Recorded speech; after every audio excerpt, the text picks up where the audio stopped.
Hi hello friends, మీరు చూస్తున్నారు middle class Mahesh. Andhra Pradesh రాజకీయాల్లో జగన్ రెడ్డి పోషిస్తున్న ప్రతిపక్ష పాత్ర క్రమంగా తగ్గిపోతుంది. తనకున్న ఇమేజ్ ను పునరుద్ధరించేందుకు జగన్ చేస్తున్న ప్రయత్నాలు జనంలో పెద్దగా ఆకట్టుకోవడం లేదు. శాశ్వతంగా బెంగళూరుకు పరిమితమైన జగన్ ప్రజల సమస్యలను ఎప్పటికప్పుడు పట్టించుకోవడంలో విఫలమయ్యారు.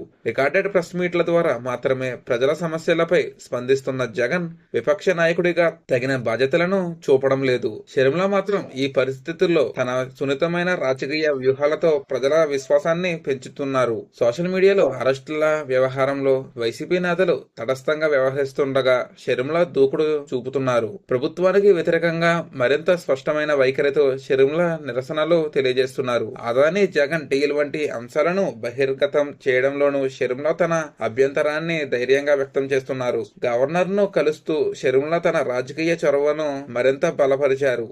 అసెంబ్లీ సమావేశాలకు హాజరు కాని జగన్ తన నాయకత్వాన్ని కలిగిన నష్టం అర్థం చేసుకోవడం లేదు. చట్టసభల్లోనూ విపక్షాల పటిష్టమైన వేదికగా ఉపయోగించలేకపోవడం వల్ల జగన్ మరింత వెనకబడ్డారు. వైసీపీ ప్రభుత్వంపై పోరాటానికి తమ సభ్యులతో కూడిన బలం ఉన్న జగన్ అసెంబ్లీని నిర్లక్ష్యం చేశారు. లంచాలకు సంబంధించి జగన్ పై ఉన్న కేసులు రాజకీయంగా తీవ్ర ఒత్తిడికి గురి చేస్తున్నాయి. 5 ఏళ్ల పాలనలో అవినీతి ఆరోపణలు ఆయన రాజకీయ భవిష్యత్తును ప్రభావితం చేసే అవకాశం ఉంది. ప్రజల్లోకి తిరిగి రావడం జగన్ కు కష్టతరం అవుతుందని పరిశీలకులు భావిస్తున్నారు.